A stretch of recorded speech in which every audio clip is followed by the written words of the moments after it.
Good afternoon, and welcome to the TREX Company fourth quarter and full year 2023 earnings conference call. All participants will be in listen-only mode. Should you need assistance, please signal a conference specialist by pressing the star key followed by 0. After today's presentation, there will be an opportunity to ask questions.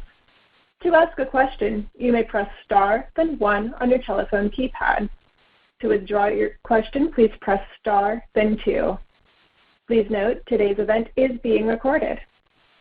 I would now like to turn the conference over to Casey Coterie. Please go ahead. Thank you, everyone, for joining us today. With us on the call are Bryan Fairbanks, President and Chief Executive Officer, and Brenda Lovcik, Senior Vice President and Chief Financial Officer. Joining Bryan and Brenda is Amy Fernandez, Senior Vice President, Chief Legal Officer, and Secretary, as well as other members of TREX Management. The company issued a press release today after market close containing financial results for the fourth quarter and full year 2023. This release is available on the company's website. This conference call is also being webcast and will be available on the Investor Relations page of the company's website for 30 days. I will now turn the call over to Amy Fernandez. Amy? Thank you, Casey. Before we begin, let me remind everyone that statements on this call regarding the company's expected future performance and conditions constitute forward-looking statements within the meaning of federal securities laws. These statements are subject to certain risks and uncertainties that could cause actual results to differ materially from those expressed in the forward-looking statements. For a discussion of such risks and uncertainties, please see our most recent Form 10-K and Form 10-Q, as well as our 1933 and other 1934 Act filings with the SEC. Additionally, non-GAAP financial measures will be referenced in this call. A reconciliation of these measures to the comparable GAAP financial measure can be found in our earnings press release at trex.com. The company expressly disclaims any obligation to update or revise publicly any forward-looking statements, whether as a result of new information, future events, or otherwise. With that introduction, I will turn the call over to Bryan Fairbanks. Thank you, Amy.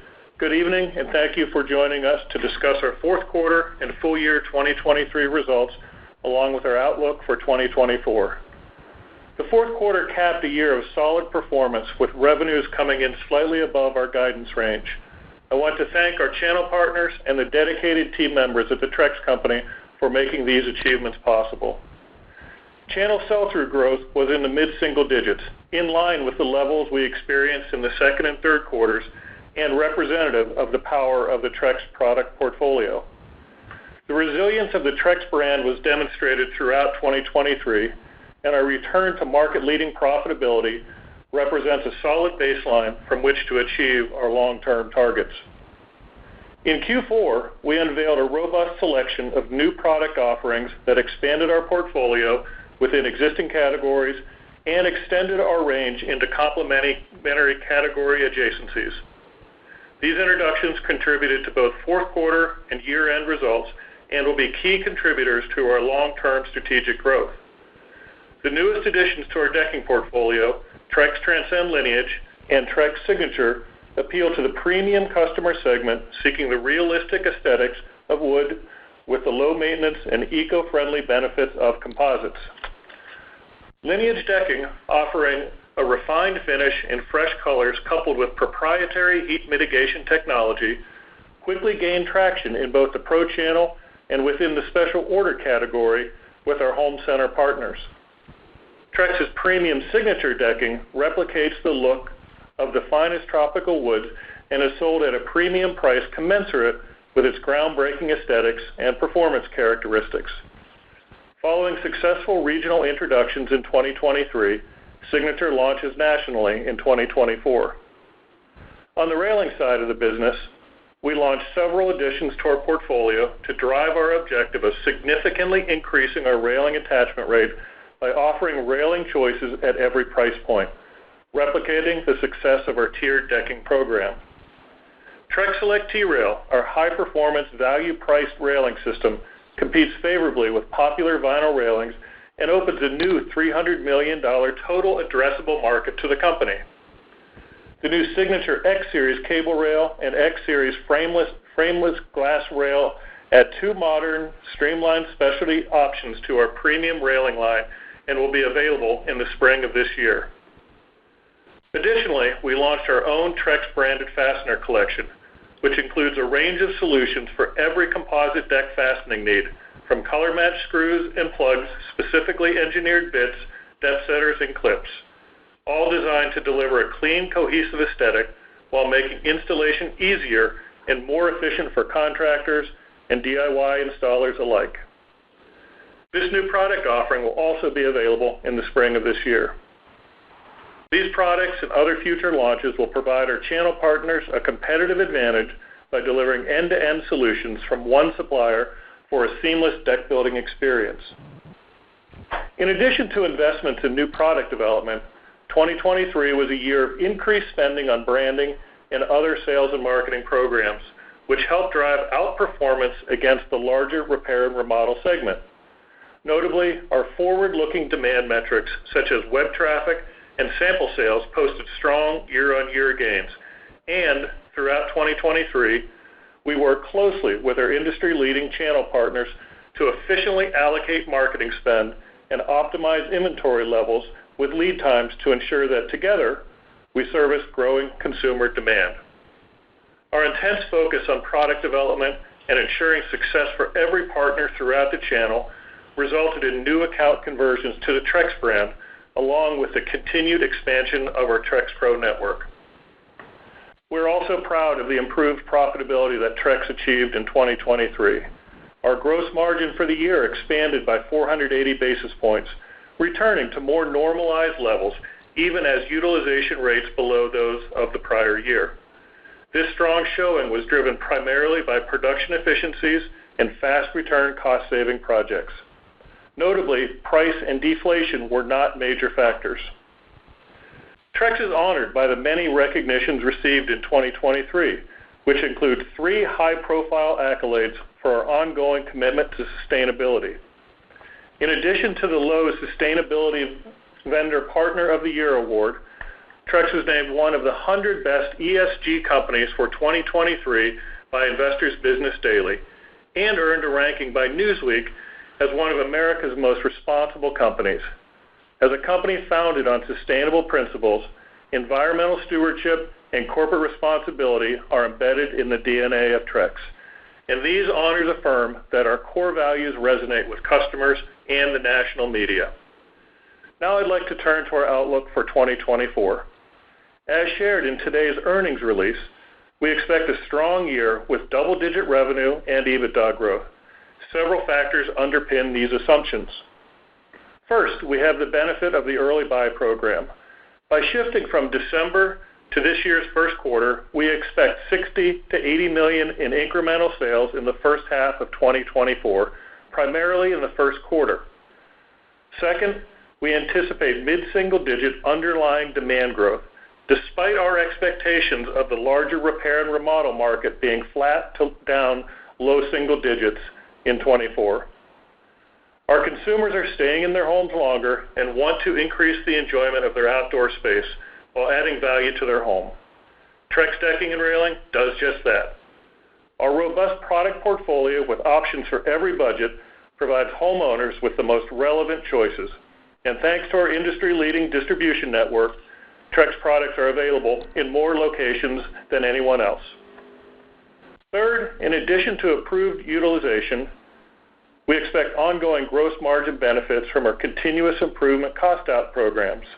We have a well-established group that is responsible for developing and implementing these programs, and I'm pleased to say that the project pipeline for 2024 is filled and presently in implementation phase. Also, they are actively developing our actions for 2025 and beyond. Finally, channel stocking behaviors are normalizing. Year-end decking inventories were down approximately 15% from the prior year lows, and that lower year-end inventory in part relates to our increased growth expectations for the first quarter of 2024. We entered 24 with a high level of confidence in our brand, our product, our channel partners, and TREX's growth potential. At this point, I'll turn the call over to our CFO, Brenda Lovcik, for fourth quarter and full year financial review. Brenda? Thank you, Brian, and good evening, everyone. I am pleased to review fourth quarter results, which represented a strong finish to the year. Given the divestiture of TREX commercial products at the end of 2022, and to provide more meaningful comparison, I will compare our fourth quarter and full year 2023 financial performance to the fourth quarter and full year 2022 TREX residential results, unless otherwise stated. In the fourth quarter, net sales were $196 million, 8.4% above the $181 million of net sales reported in last year's fourth quarter. This growth was driven by increased volume and the absence of the residual channel inventory destocking we experienced in the fourth quarter of 2022. Gross margin was 36.1%, flat with last year's fourth quarter and above expectations. Selling, general, and administrative expenses were $42.5 million, or 21.7% of net sales in the fourth quarter, compared to $32 million, or 18% of net sales a year ago. As discussed in prior quarters, we have returned to more normalized SG&A spending levels as we continue to see positive returns from our branding, marketing, and R&D initiatives. In addition to the normalization of our marketing, fourth quarter SG&A was elevated due to the spending related to new product launches for 2024. Net income was $22 million in the fourth quarter, or 20 cents per diluted share, compared to $24 million, or 22 cents per diluted share in the fourth quarter of 2022. We delivered EBITDA of $41 million, or 21% of net sales, compared to $44 million, or 24.1% of net sales in the year-ago quarter. Moving to a brief overview of our full-year results.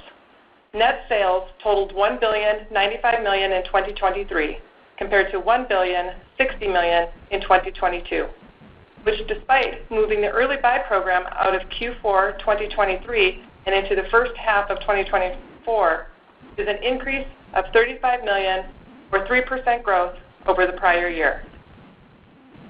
Gross margin expanded by 360 basis points to 41.3% from 37.7% in 2022.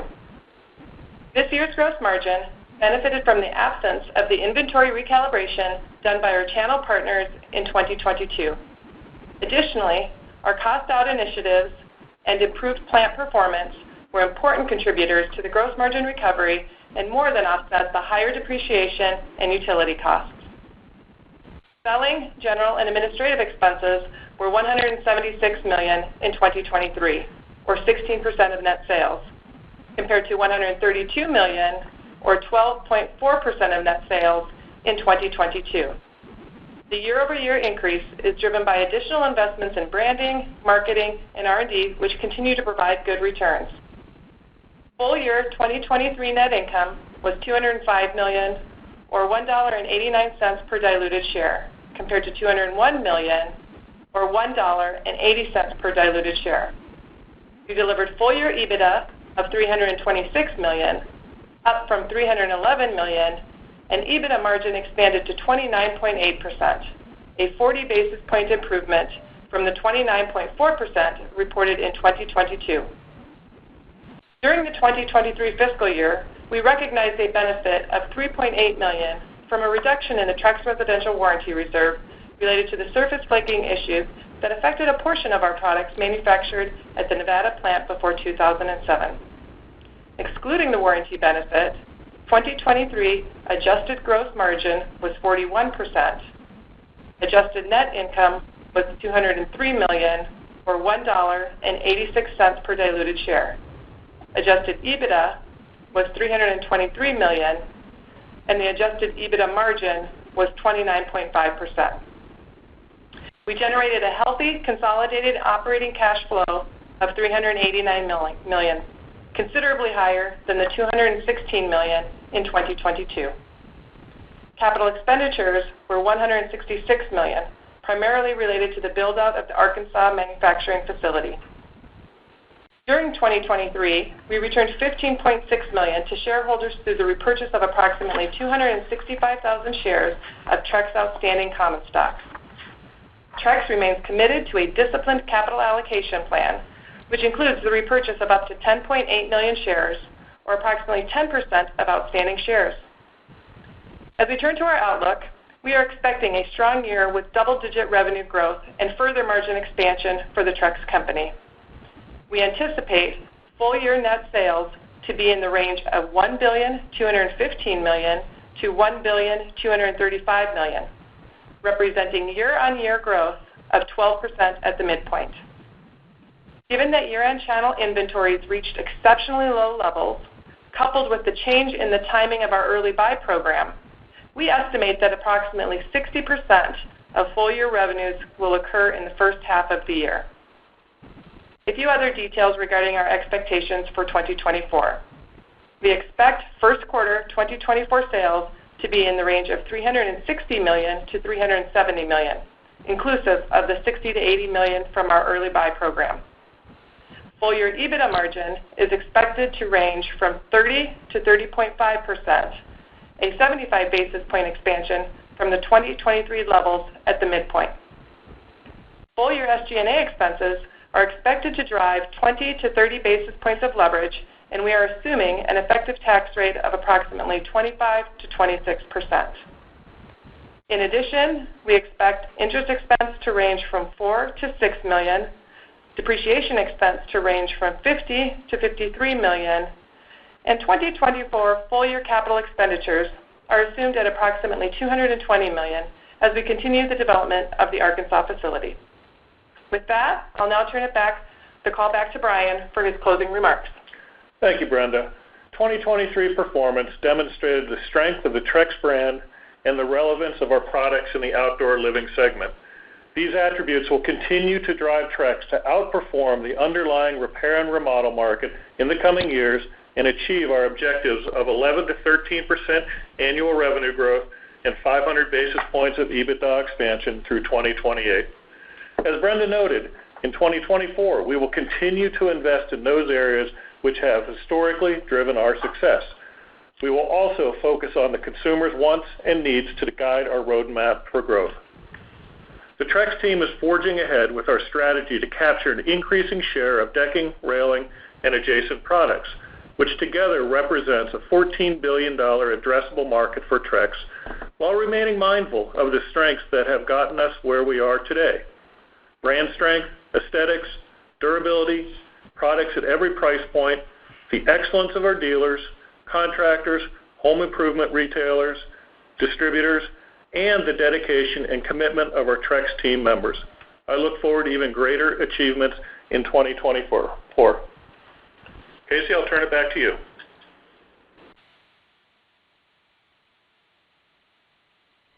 We will now begin the question and answer session.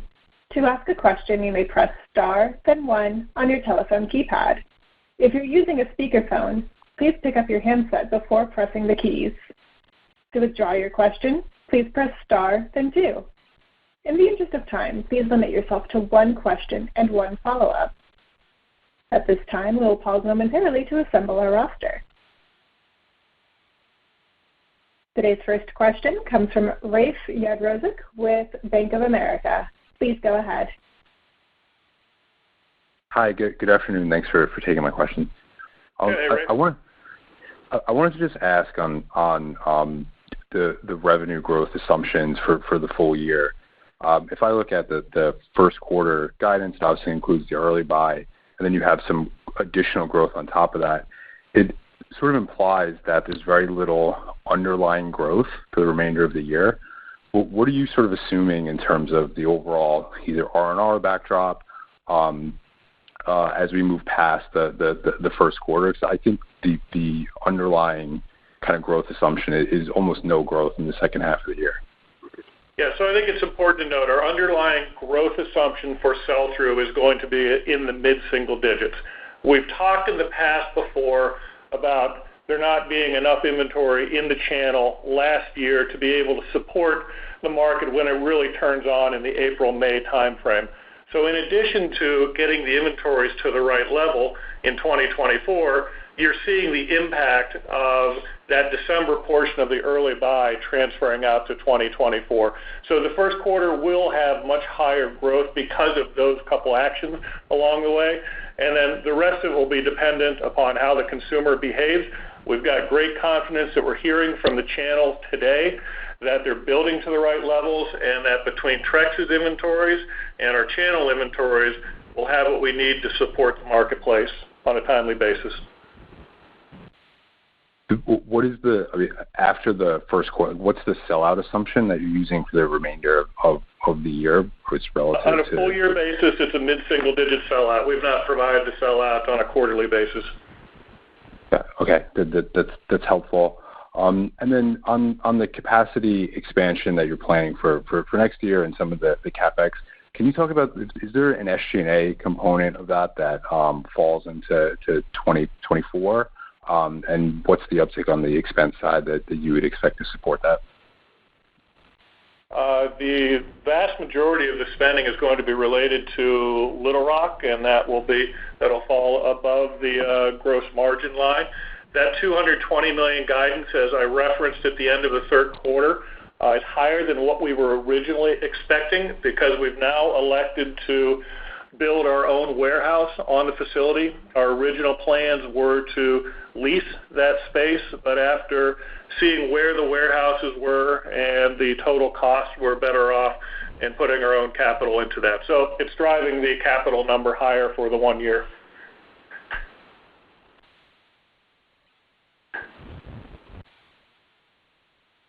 Thanks, Ray. Thank you. The next question comes from Keith Hughes with Truist. Please go ahead. Yeah, first question on the SG&A spend. Looks like I think you had said there's going to be some deleverage in the year. Will the deleverage be seen ratably through the year, or will it be more as we progress? Because I know you've got some new products out there you're promoting. So you'll see leverage. This is Brenda. Thank you for the question. You will see leverage throughout the year, but most of that will come closer to in the beginning part of the year with the higher revenues that you'll be seeing coming in. But we are continuing to make sure we invest in that marketing, investing in the new products for 2024, which we're hearing a lot of excitement around. Okay, and just on gross margin for the year, can you give us any sort of feel for what that's going to look like first half versus second half? Obviously going to be strong in the first with a lot of production, but how does that glide path the rest of the year?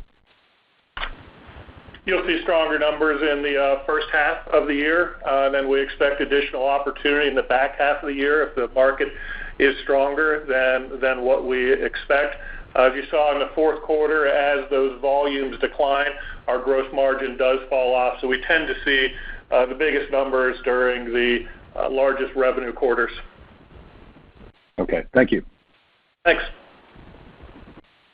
The next question comes from Susan McClary with Goldman Sachs. Please go ahead. Thank you. Good afternoon, everyone. Hi, Susan.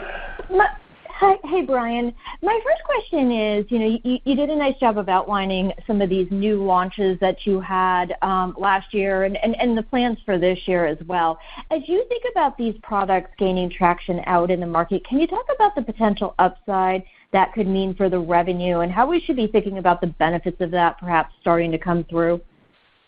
Yeah, it generally takes a couple years for these new products to really be well seeded into the marketplace. So as we get out to May of this year, we'll be about a year into the T-Rail program, and we've got a lot of opportunity there still.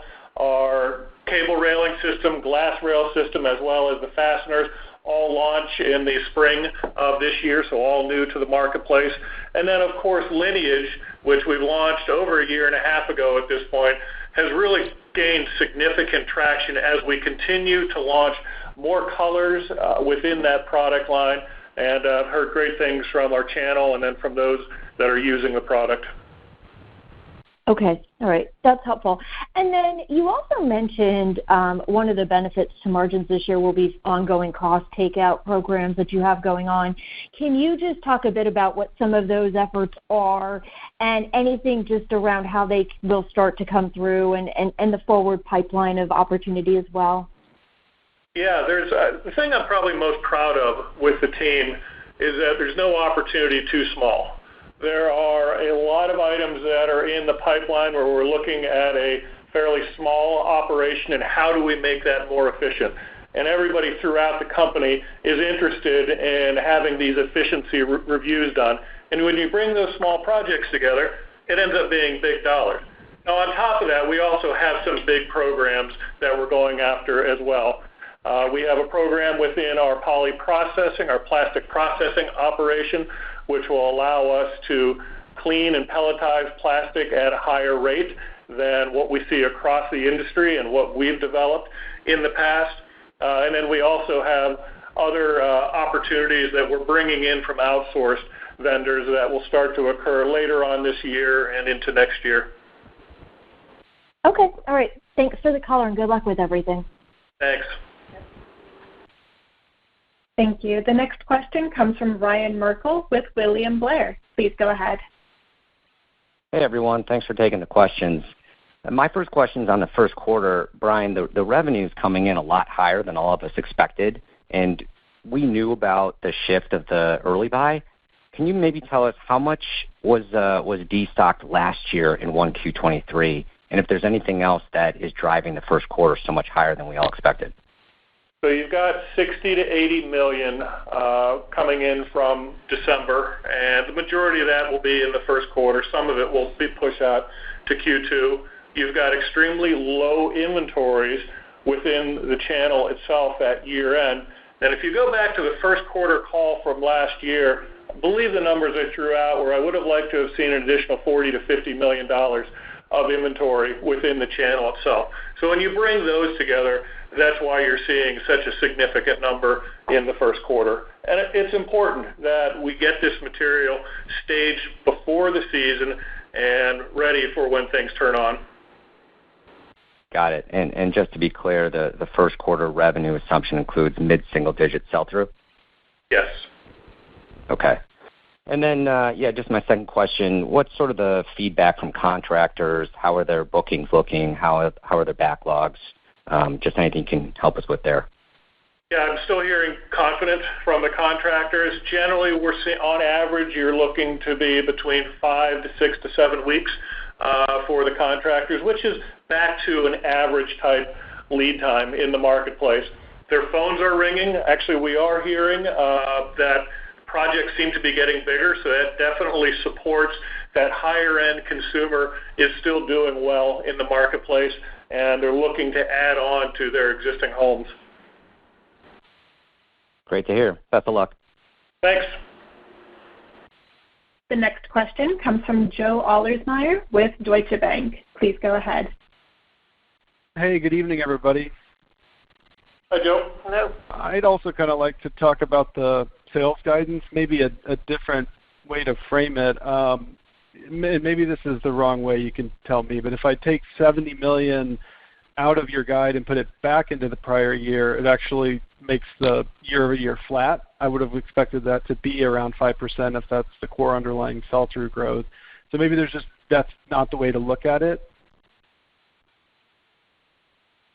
No, I think when you take 70 to 80 million out, we still have about 20% growth in the quarter. So, I'm talking about the year.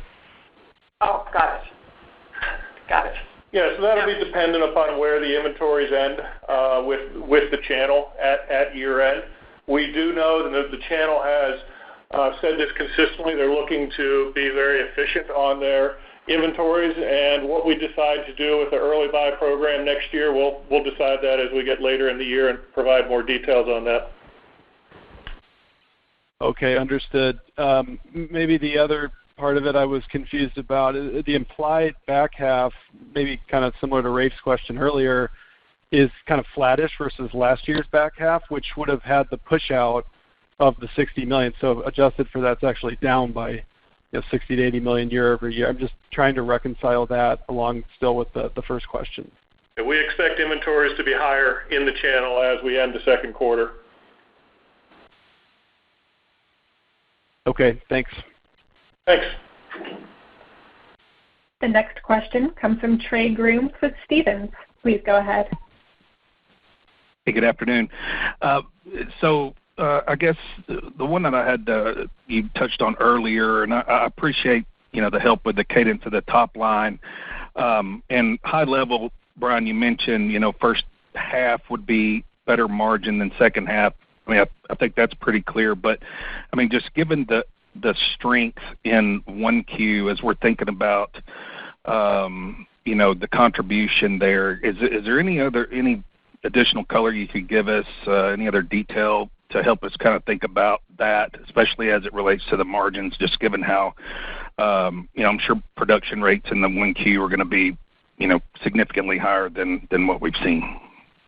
Yeah, our production rate will be higher than what we saw in the first quarter of last year, somewhat higher than what we even saw in the fourth quarter of this year, but not materially higher from that perspective. And again, you've got the highest sales numbers in the first quarter and second quarter, and if you look at our numbers historically, you'll see that tends to correlate pretty well with higher margins and then declining in the back half of the year. Again, looking at Trex on a quarter-by-quarter basis is different when you look at it from a full-year basis. When we deliver our full-year numbers, we deliver improved margins, we deliver sales growth, all of those things that come along with it. So we don't tend to manage the company for a quarter's worth of margin. Understood. And the color you just gave me on the production is super helpful, so thanks for that. I guess the second one is, the mid-single-digit demand, that you're calling for this year. Are you seeing any or expecting any material difference in the channel, pro channel versus maybe DIY consumer in that number? No, I expect that our mix between those two channels will remain similar. We saw good strength in the pro channel in 2023, and while some of the reports within DIY and other sectors were not nearly as positive, we were very pleased with the performance that we saw, and we fully expect that we will continue to develop good numbers through those channels. Got it. All right, great. Thanks, Brian. I'll pass it on. The next question comes from Tim Wojs with Baird. Please go ahead. Hey, everybody. Good afternoon. Maybe I'll ask the sales question a different way. Where would you expect the channel? I guess in your guidance, what are you assuming 2024 ends from a channel inventory perspective? I know you said 23 ended down about 15%. I mean, would you expect that to effectively be up relative to 2023 levels, inclusive of the early buy timing, and then also sounds like some added inventory in the channel? Thank you, Tim, for the question. This is Brenda. Right now, our assumptions are the 5% sell-through and that channel inventory would remain flat at year-end. Okay. So we aren't planning to have any increases. Okay, gotcha. And then I guess just a bigger picture question on the portfolio. I know you're about a year in on some of the new decking products. I mean, if you think 3 to 5 years out, what does the portfolio for Trex look like if you would take kind of the entry-level products, maybe Select and Transcend, and then kind of Lineage and Signature? I don't know if you'd want to lump it that way, but how do you think the portfolio kind of looks for Trex in maybe 3 to 5 years? Or I guess what's the plan? If you look back to the Analyst Day that we had this summer, one of the key strategies we talked about was propping the top of the marketplace and making sure that we had the appropriate premium products, that as those customers are in the marketplace, they're making the Trex decision. And that's why you saw a focus on launching our both Lineage product as well as Signature product along the way. But it doesn't mean that we've walked away from the wood conversion marketplace. The enhanced product line is still extremely important for us. That strategy of having basics at roughly 2 times the price of lumber, and then giving that option for the consumer to walk up to our Enhanced Naturals product line at roughly 3 times the price of wood. That continued to be an effective strategy in 2023, and we've not seen any indications that won't continue to be effective as we continue with that. And we are continuing to see new opportunities for that product line as well as the rest of our decking and railing as the marketplace sees the opportunity to optimize their overall working capital by focusing on 1 or 2 brands rather than potentially 3 or 4 brands. Okay, very good. Good luck on 24, guys. Thank you. The next question comes from Michael Rehaut with J.P. Morgan. Please go ahead.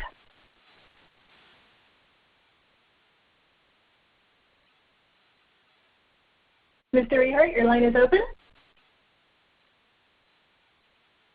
Sorry about that. I had it on mute. Good afternoon, and thanks for taking my questions. First, I'd love to understand, I think you're talking about, in effect, growing with the broader market in 2024.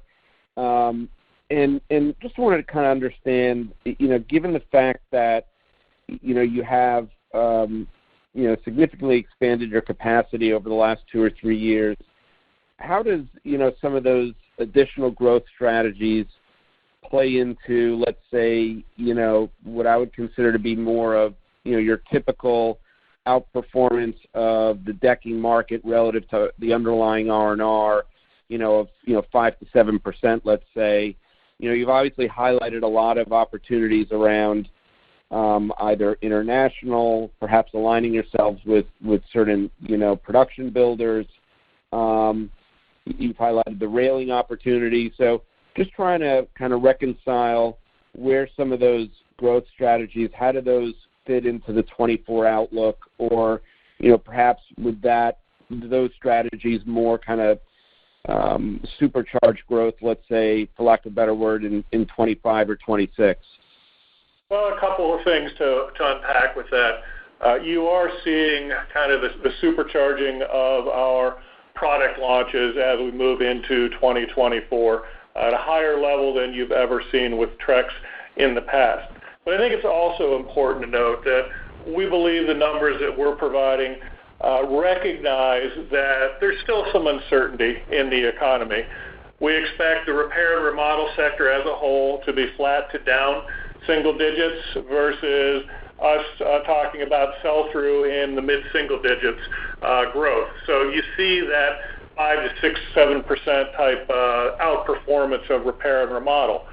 As the repair and remodel market stabilizes, I fully expect that we get back to that sell-through on a low double-digit type rate and getting back to those sort of numbers that Trex has well been known for over the years. So there is some conservatism in there as we continue to navigate the uncertain economy. And I hope as the year goes on, we'll be able to further update that number, and we continue to see strength, especially in those higher-end consumers, and get back to more of a normal economic environment. No, that's great, Brian. I appreciate that. And I guess just secondly, just to make sure I properly heard an answer earlier, regarding SG&A, you are expecting some leverage. I think, a year ago you had talked about 23 maybe originally being in a 15 to 16% range, if I remember correctly. Is that kind of the right way to think about 24 off of 2023's 16.1? And would that be a number that, you can lever as well in the next couple of years? Yes, exactly, and that is the plan. So for this year, we are, again, expecting 20 to 30 basis points of leverage off of that number. And, again, going forward, we will continue to lever SG&A to drive incremental EBITDA margin. Great. Thank you. Thanks. The next question comes from John Lovallo with UBS. Please go ahead. Hi, good evening, guys. Thanks for taking my questions. The first one is the 2024 guide seems to imply, incrementals of around 35, 37-ish%. Curious what amount of startup costs from Arkansas are embedded in there, and if, you expect more of those to hit in 2025 versus 2024. Going into this year, we'll see minimal startup costs at the Arkansas facility. You'll start to see more of that ramp up in 2025, as in Q1, we'll start to see the repro line come up, and then Q4 of 2025, we're expecting compounding to come up, and then in 2026, we start to see decking. So that's when you'll start to see more significant costs hit our financial statements. And at that time, we will be sure to siphon out the cost of the startup related to Arkansas versus normal everyday operating activities. Okay, that's helpful. And then, I guess as we look at the bigger picture here and think about the mid-single digit sell-through that you're talking about, if you had to characterize risk being skewed to the upside or to the downside there, maybe what are the factors that could drive either that upside or downside? Considering we're here on earnings call day, I think we've balanced the risks on the upside and the downside.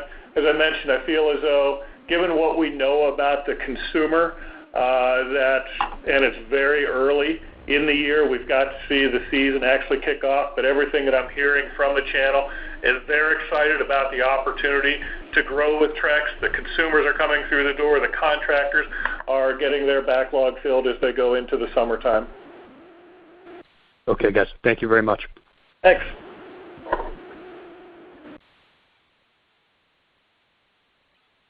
The next question comes from Truman Patterson with Wolfe Research. Please go ahead.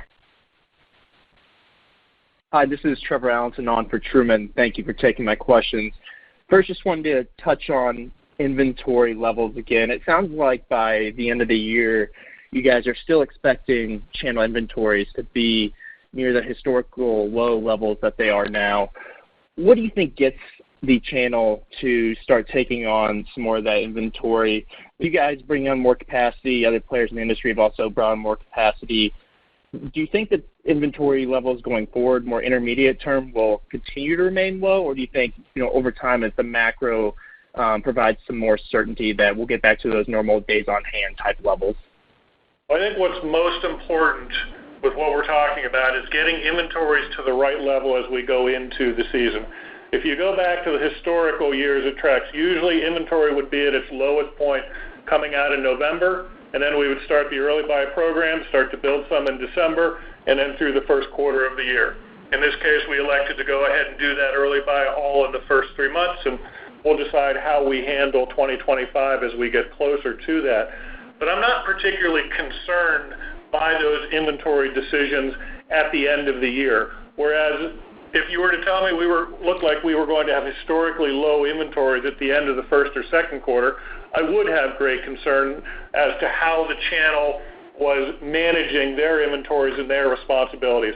I don't see that being the case. I'm very pleased with what I'm seeing from all of the partners in our channel that will have the appropriate material to be able to support the marketplace.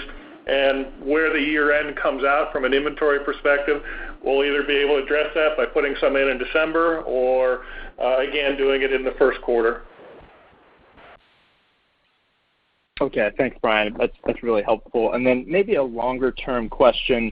EBITDA margin target, 34%. Can you talk about where you think gross margins land within that 34% longer-term guide? And then within that, how much do you think comes from leverage on volumes and just your continuous improvement and cost out initiatives? Thanks. Yeah, I think to split it from a gross margin perspective, it'll be roughly split between continuous improvement as well as capacity utilization. But gross margin will have some impacts as it relates to depreciation coming on with Little Rock, as well as some of those startup expenses, which Brenda mentioned that we'll be transparent on what those costs are going to be.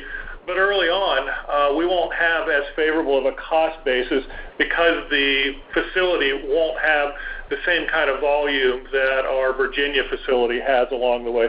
So there will be some headwinds as that plant gets up to running its full output. But over the long term, we expect that plant will have our best cost basis across the company. Okay, and then there's makes still sense. The opportunity to be able to leverage SG&A over the next 5 years from where we are today on top of that 20 to 30 basis points that we've talked about for 24. Got it. Thanks. Good luck going forward. Thank you. Thank you. This concludes our question and answer session.